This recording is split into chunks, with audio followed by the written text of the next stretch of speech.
to Apparel Guardian, the global community for apparel, textile, and fashion. প্রিয় সহকর্মীবৃন্দ, আসসালামু আলাইকুম। আপনারা জানেন গত 28 তারিখে প্রধান উপদেষ্টার কার্যালয়ে একটি সভা অনুষ্ঠিত হয়। সেই সভাতে আমরা গার্মেন্টস ইন্ডাস্ট্রির কিছু জটিলতা নিয়ে কাজ করেছি, কিছু উপস্থাপন করেছিলাম। সেখানে নাম্বার 1 পয়েন্ট ছিল এইচএস কোডের যে জটিলতা, আমদানি জটিলতা নিয়ে আমরা এইচএস কোডের জটিলতা নিয়ে আমরা উপস্থাপন করেছিলাম। সেই উপস্থাপনের পরিপ্রেক্ষিতে আজকে আপনারা দেখেছেন একটা সার্কুলার ইস্যু হয়েছে। সেই সার্কুলারে বলা হয়েছে যে প্রথম 4 ডিজিট যদি আপনার মিলে যায় আপনার আমদানি পণ্যের সাথে, সেক্ষেত্রে আপনি 2 দিনের মধ্যে সেই পণ্য খালাস করতে পারবেন এবং পরবর্তী 30 দিনের মধ্যে আপনাকে সেই এইচএস কোড ইউডিতে এবং বন্ড লাইসেন্সে আপনাকে অন্তর্ভুক্ত করার জন্য একটা সুযোগ দিয়েছে।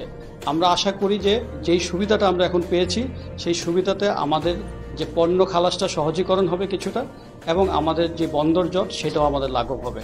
সো আমরা পরবর্তীতে এটাকে আরও করার জন্য ইউডি ভিত্তিক আমদানি এবং ইউডি ভিত্তিক রপ্তানি, যাতে এইচএস কোডের আর কোনো জটিলতা না থাকে সেটা নিয়ে আমরা ভবিষ্যতে কাজ করব এবং এই বিষয়টাকে আরও একটু সহজ করার জন্য আমরা আমাদের প্রচেষ্টা অব্যাহত রাখব। আরও একটি অগ্রগতি আপনাদেরকে জানাচ্ছি। আপনারা জানেন যে এফওসি নিয়ে আমরা দীর্ঘদিনের একটা জটিলতা আমরা ভোগ করছি। সম্প্রতি আমরা বাণিজ্য সচিবের সাথে দেখা করেছি এবং প্রধান উপদেষ্টার কার্যালয়ে আমরা এই জটিলতা উপস্থাপন করেছি।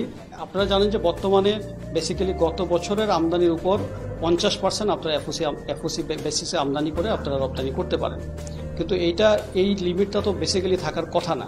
সেটার বিপক্ষেই আমরা আমাদের অবস্থান নিয়েছি এবং আমরা সরকারকে বোঝাতে সক্ষম হয়েছি যে এই এফওসি আমদানিতে আসলে কোনো লিমিট থাকার প্রয়োজন নাই। কারণ এটা যদি আমরা উঠিয়ে দিই, শর্তবিহীন করে দিই, তাহলে আমাদের অনেকগুলো ফ্যাক্টরি এফওসিতে কাজ করতে পারবে, যেহেতু এটা একটা ঝুঁকি মুক্ত একটা ব্যবসা।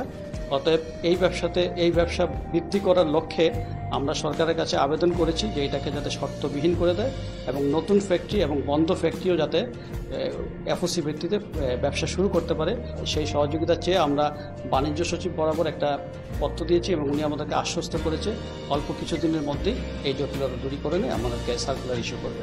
ধন্যবাদ আপনাদের।